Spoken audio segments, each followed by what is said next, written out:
Lord, hallelujah, Lord God. Praise you, Father God. We glorify you, Lord. Maraming salamat, Lord, sa gabing ito, Lord God.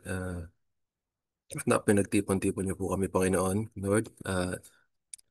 Lord, we pray, Lord, na itong message niyo, Panginoon, is tumanim sa aming puso, Lord God, and sa isipan po namin, Panginoon. And Lord, help me, Lord, na ma-deliver po ito ng maayos, Lord God, itong message niyo po, Panginoon, Lord God. And Lord, we bring you back all the glory, Lord God. In Jesus' name, amen. Sige po, Lord. Ay, sorry. Ito pong message na to po is, itong verse po na, isang verse na naman po, memory verse naman po ito eh. So, alam naman po natin lahat. So, ito po kasing verse na to is naalala ko po nung evangelism. Uh, Tinanong ako ni Jazz nung pauwi kami. Sabi niya, Kuya, anong favorite? Random lang. Sabi niya, Kuya, anong favorite verse mo? Actually, wala naman akong favorite talaga. So, pero ito yung verse na pumasok sa isip ko nung tinanong niya sa akin. So, ito pong Zephaniah 3:17. Sige po, open po natin sa Zephaniah 3:17. Isang verse na naman to. Pwede pong New King James.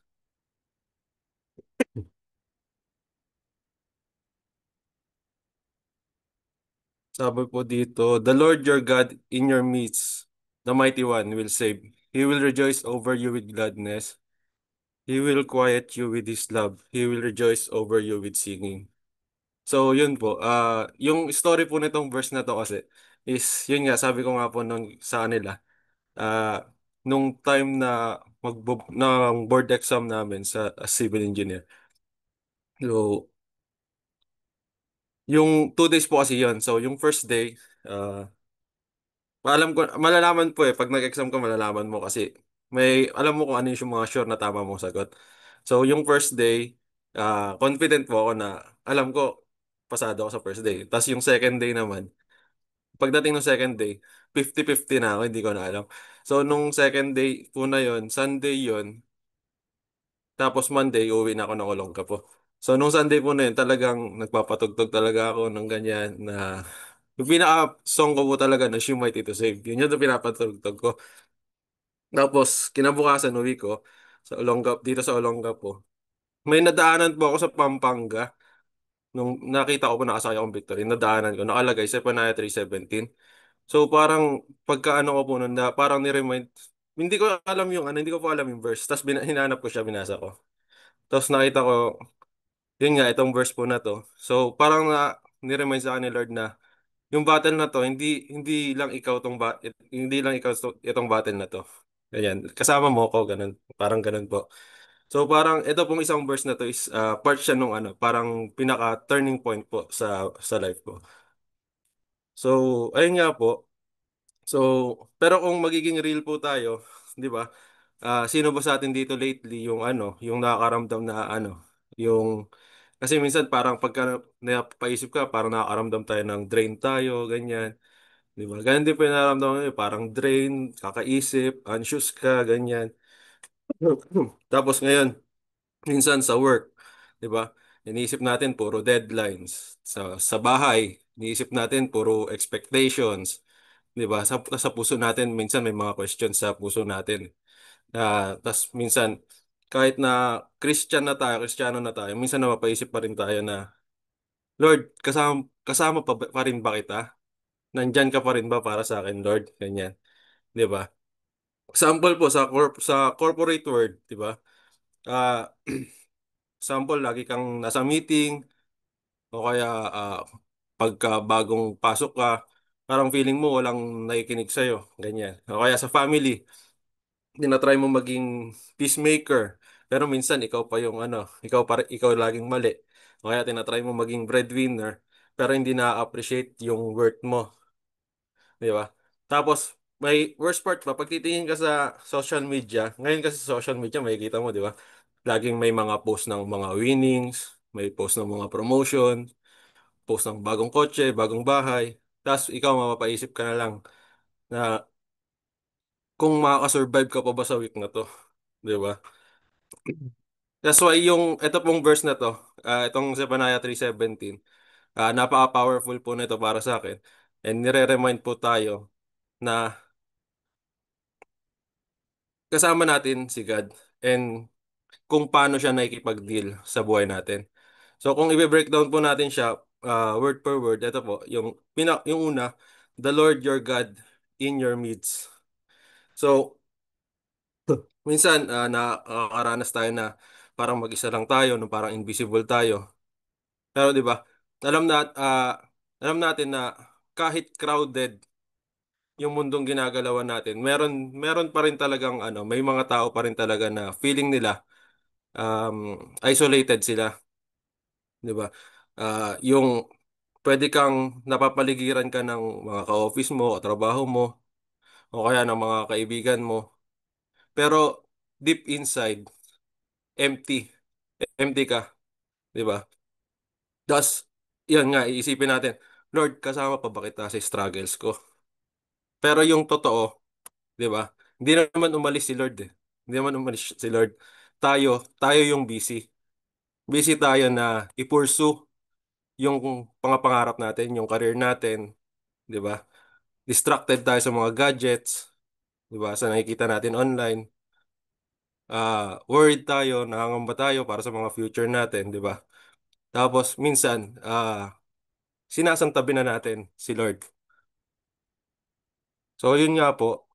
Pero sabi ni Lord through Zephaniah, the Lord your God in your midst. Ibig sabihin, present siya.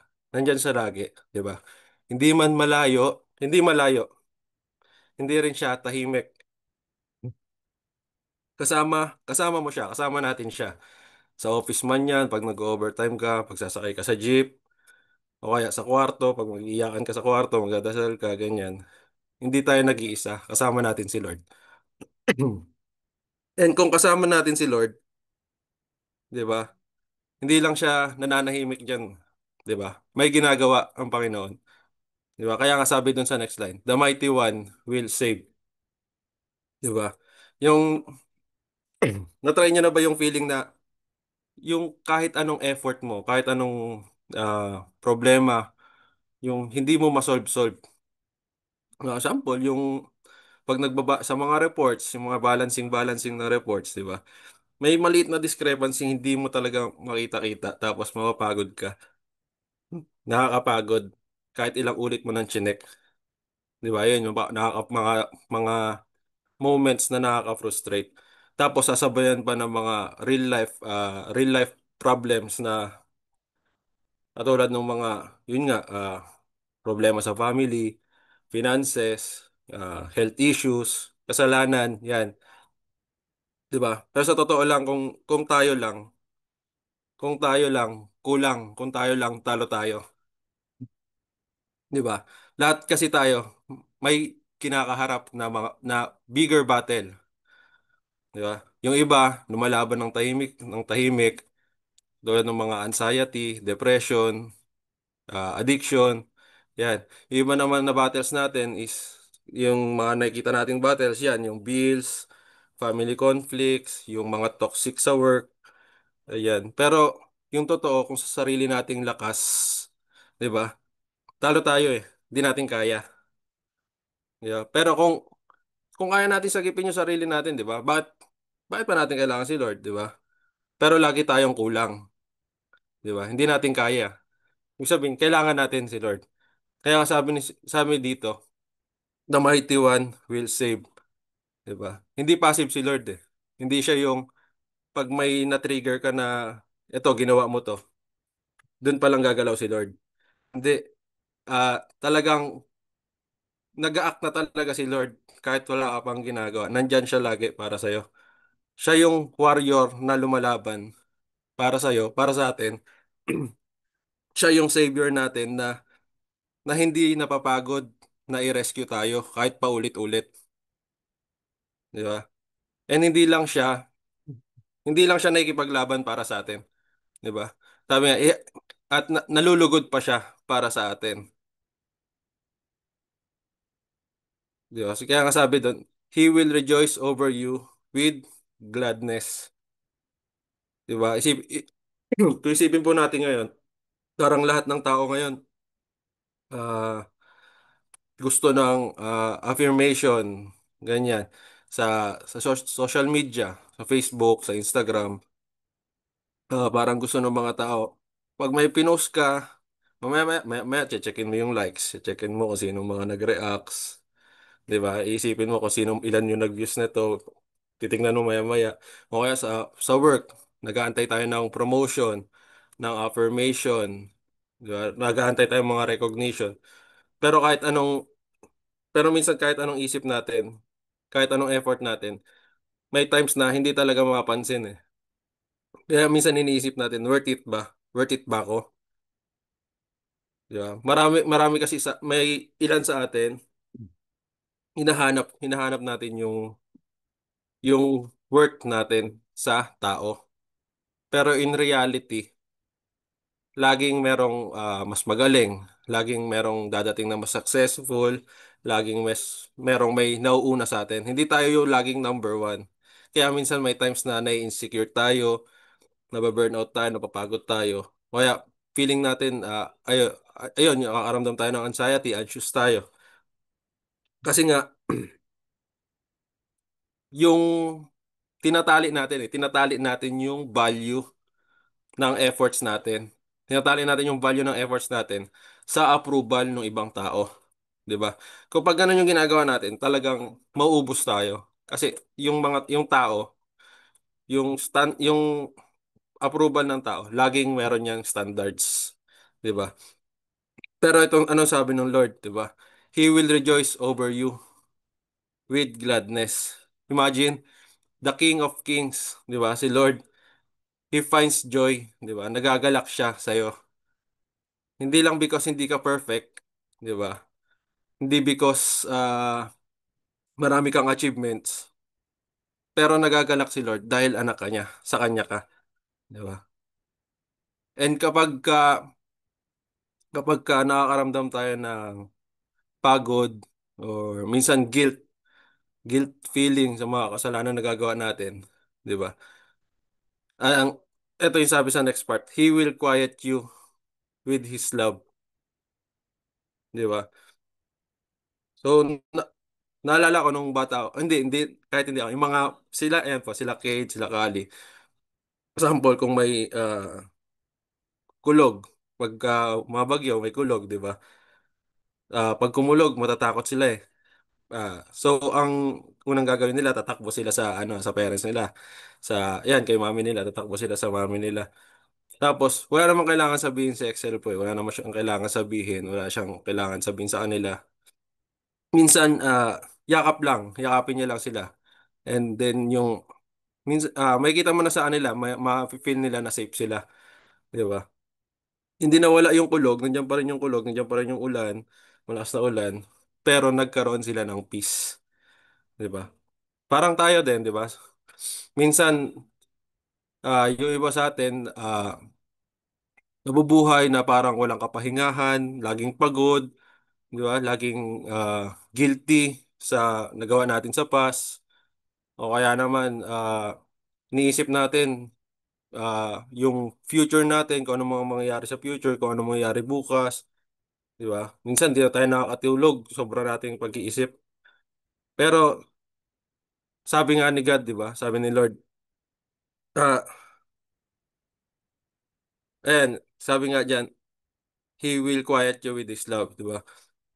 So, kahit kinoconvict tayo ni God kapag nagkakasala tayo, di ba? Di naman, di naman niya tayo sinabihan na, oh, wala na, magkasala ka na, ganyan. Pwede kang lumapit. Hindi naman, pero hindi mo sinasabi na, ano, allowed tayong magkasala. Pero sinasabi ko po is once na nakagawa ka ng mali, is lumapit tayo kay Lord, di ba? And hindi niya uulit-ulitin sabihin sa atin yung mga pagkakamali natin, di ba? Instead, sasabihin niya instead, yayakapin niya tayo, ikakwait niya tayo with His love, papatahimikin niya tayo, papakalmahin niya tayo sa takot natin, di ba? Sa mga takot natin, sa shame ng mga nagawa natin kasalanan sa past, sa mga ng worries natin kung sa future, sa health, ganyan.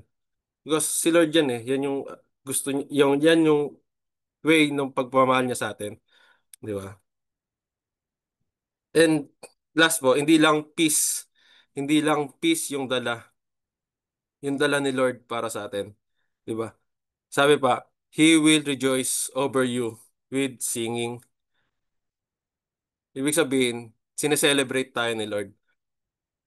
So, naalala ko po nung first birthday ko, ay hindi ko na maaalala yan. Yung first birthday pa nila Kali, o kaya nila Kid. Hindi ko maalala yung first birthday ko. First birthday po ni Kali tsaka nila Kid yan. Di ba?